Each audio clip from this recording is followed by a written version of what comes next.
Hello students, आपका स्वागत है फिजिक्स क्लासेस में। यूनिट फर्स्ट, स्थिर वैद्युतिकी। स्थिर वैद्युतिकी जिसमें आवेश स्थिर रहता है।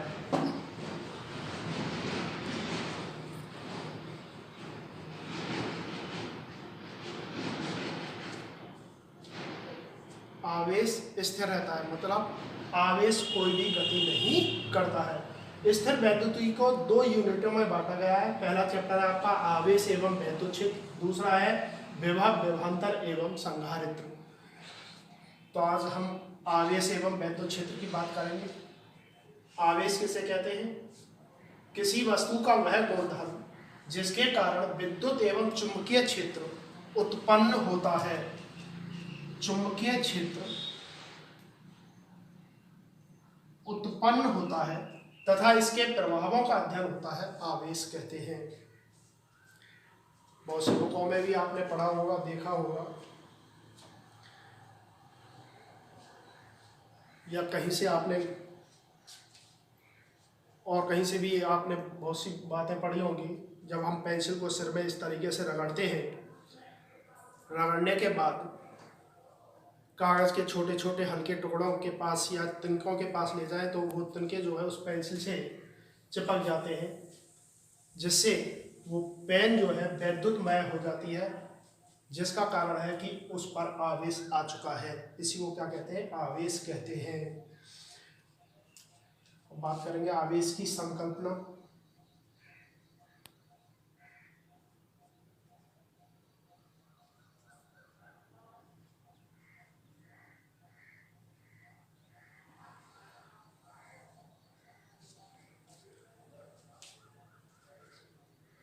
आवेश की संकल्पना जो है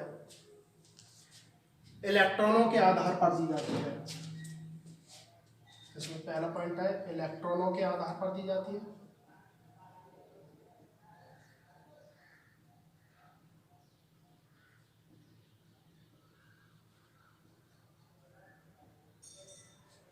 जैसे एग्जाम्पल के द्वारा समझेंगे, Na, इसमें इलेक्ट्रॉन है 11, क्योंकि इसका परमाणु क्रमांक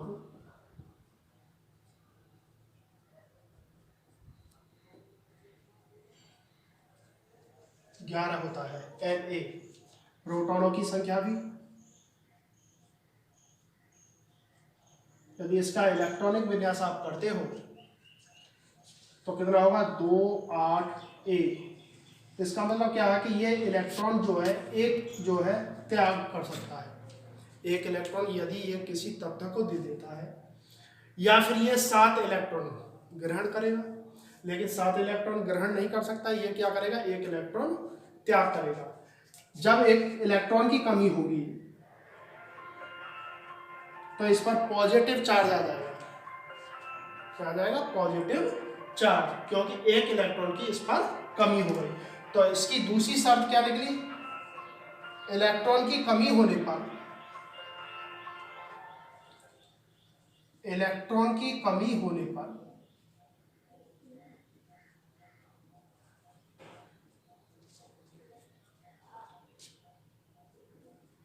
तत्व पर धन आवेश आ जाता है।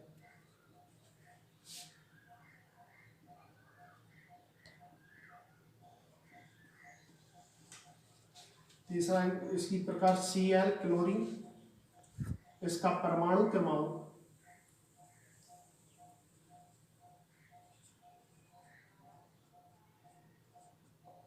17, तो इसका इलेक्ट्रॉन विन्यास होगा 2 8 7। तो ये क्या करेगा? एक इलेक्ट्रॉन ग्रहण करेगा, एक इलेक्ट्रॉन ग्रहण करेगा। वृद्धि होने पर क्या होगी? ऋण आवेश आ जाएगा। वृद्धि होने पर क्या आ जाएगा? ऋण आवेश। तो तीसरा इसका पॉइंट क्या होगा? इलेक्ट्रॉन की वृद्धि होने पर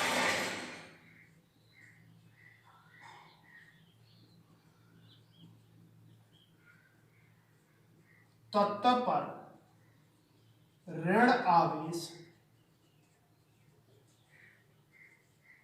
आ जाता है।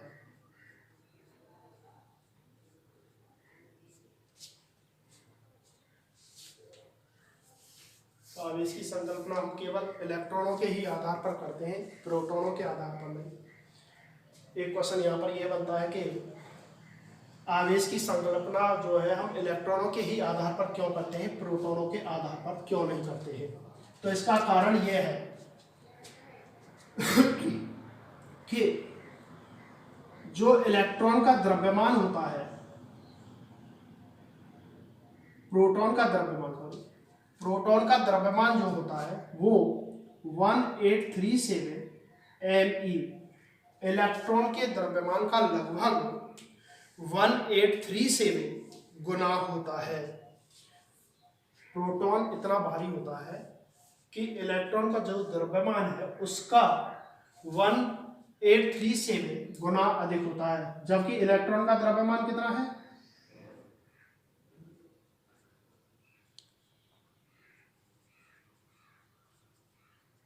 9.1 इंटू 10⁻³ किलोग्राम। यदि हम इसमें जो है 1.1837 की गुणा कर दें तब प्रोटॉन का द्रव्यमान होगा। दूसरा इसका कारण ये भी है, ये एक तो पहला ये कारण हो गया। दूसरा कारण ये है कि प्रोटॉन और प्रोटॉन के बीच प्रबल नाभिकीय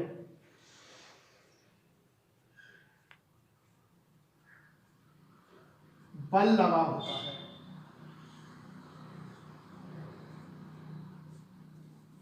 प्रोटॉन और प्रोटॉन के बीच प्रबल नाभिकीय बल लगा होता है, जो इतना मजबूत होता है कि इसको हम नहीं तोड़ सकते हैं।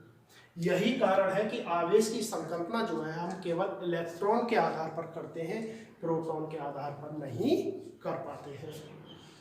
तो ये बात आपकी समझ में आ गई होगी कि आवेश की संकल्पना, पहला पॉइंट है इलेक्ट्रॉन के आधार पर की जाती है। दूसरा है कि किसी तत्व में एक इलेक्ट्रॉन की कमी हो रही है, एक की हो, दो की हो, इलेक्ट्रॉन की जितनी भी कमी होती है तो उस पर जो है धन आवेश आ जाता है।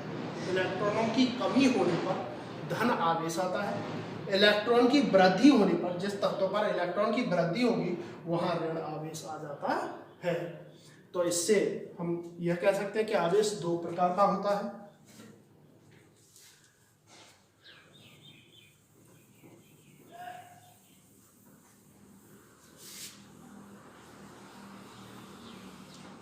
आवेश के प्रकार,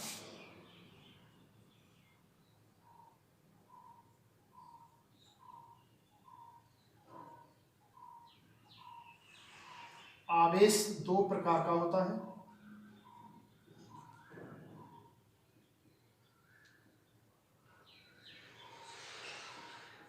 नंबर 1 धनावेश,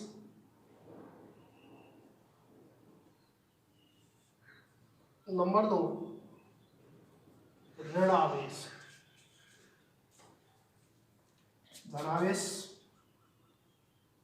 पॉजिटिव चार्जेस, ये नेगेटिव चार्जेस। आपने ये भी सुना होगा कि जब धन धन आवेश आवेश में टकराते हैं, चुंबक, यदि आप चुंबक लेते हो, एक चुंबक ले लीजिए, एक इधर चुंबक ले लीजिए, तो आपने खेल में देखा होगा, बचपन में खेलते होंगे तो चुंबकों को जब आपस में पास पास ले जाते हैं तो एक तरफ से उनमें जो है प्रतिकर्षण का बल लगता है, जबकि दूसरी तरफ से वो चिपक जाती है। तो क्या कारण होता है कि सजातीय आवेश जो है एक दूसरे को प्रतिकर्षित करते हैं और विजातीय आवेश जो है एक दूसरे को आकर्षित करते हैं। जैसे यदि हम चित्र के माध्यम से समझेंगे, यदि हमारे पास एक छड़ है,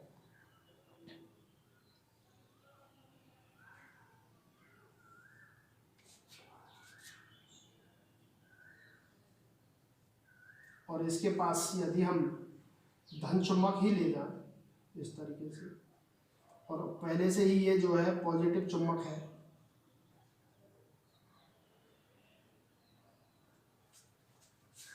एक छड़ को या एक पदार्थ को, किसी पदार्थ को जो धन चुंबक से जुड़ी हुई है उसके पास धन चुंबक ही ले जाए तो क्या होगा, इनके बीच में प्रतिकर्षण बल होगा और ये इस तरीके से घूम जाएगी। इस तरीके से थी ये, तो ये जो है इस तरीके से घूम जाएगी, दूसरी दिशा में जो है ये घूम जाएगी। तो इसी प्रकार हम दूसरी चुंबक इसके पास, पदार्थ के पास,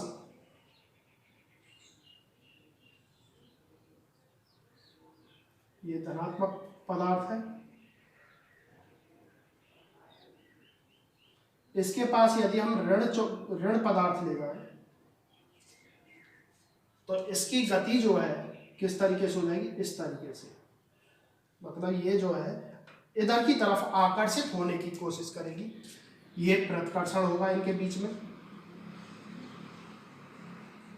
प्रतिकर्षण बल लगेगा, इनके बीच में आकर्षण बल कार्य करेगा।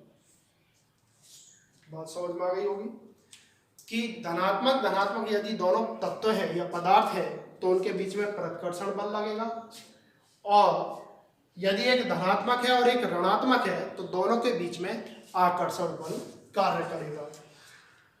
एनओटी नोट करके लिख सकते हो इस बात को कि सजातीय आवेश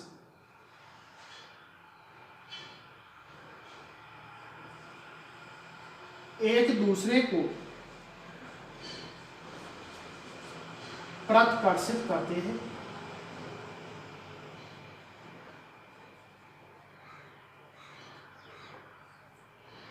पहला पॉइंट। दूसरा, विजातीय आवेश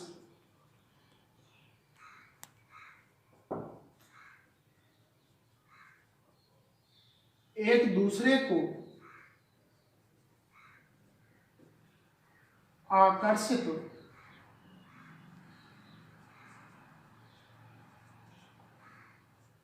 करते हैं।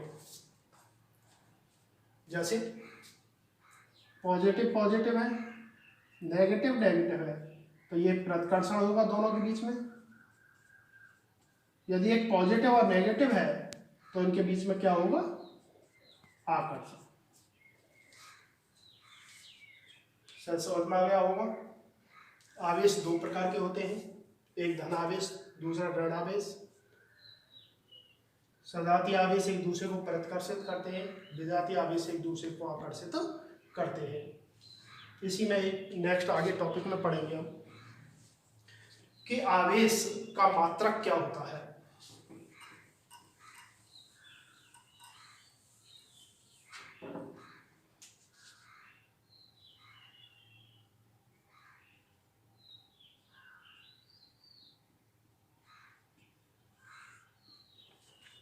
आवेश का मात्रक 10वीं क्लास में आपने एक सूत्र पढ़ा होगा फिजिक्स में, विद्युत धारा बराबर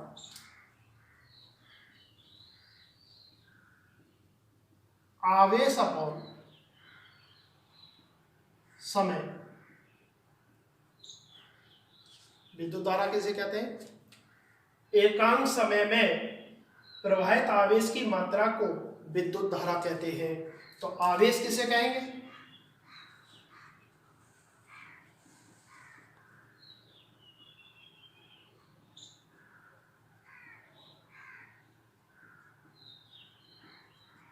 विद्युत धारा का मात्रक एम्पियर गुणा सेकंड, या इसको बोलते हैं कूलाम।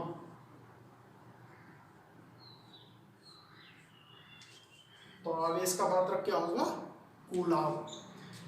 एसआई पद्धति में है ये। यदि हम सीजीएस पद्धति की बात करें, सीजीएस पद्धति में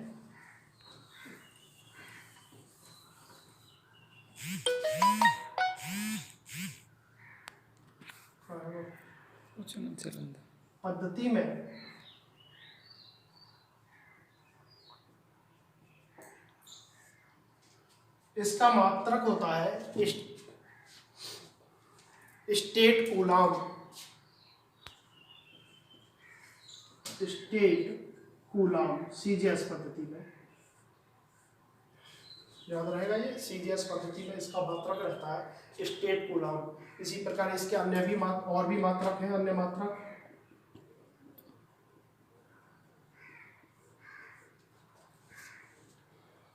आपने पढ़ा होगा, माइक्रो, एंगस्ट्रॉम, पिको, नैनो, ये भी इसी प्रकार मात्रक हैं। जैसे 1 माइक्रो कूलम बराबर 10⁻⁻6 कूलम, 1 मिली कूलम बराबर 10⁻³ कूलम, 1 नैनो कूलम बराबर 10⁻⁹ कूलम, 1 पिको कूलम बराबर 10⁻12 कूलम, 1 एंगस्ट्रॉम कूलम बराबर 10⁻10 कूलम। ये जरूरी नहीं है कि ये आवेश के ही साथ हो, द्रव्यमान के साथ हो सकते हैं, लंबाई के साथ हो सकते हैं, किसी के भी साथ हो सकते हैं। जैसे 1 माइक्रो आवेश, ये मात्रा जो है किसी भी अन्य पद्धति के साथ भी हो सकते हैं। जैसे 1 माइक्रोग्राम बराबर 10⁻6 ग्राम, 1 मिलीग्राम बराबर 10⁻³ ग्राम, 1 नैनोग्राम बराबर 10⁻9 ग्राम। ऐसी लेंथ के लिए यदि करें 1 माइक्रोमीटर बराबर 10⁻6 मीटर, तो ये सभी के लिए हो सकते हैं। इसी प्रकार जो है हम आगे इसमें कड़ी में जो है कल नए टॉपिक की चर्चा करेंगे, आवेश का क्वांटीकरण सिद्धांत।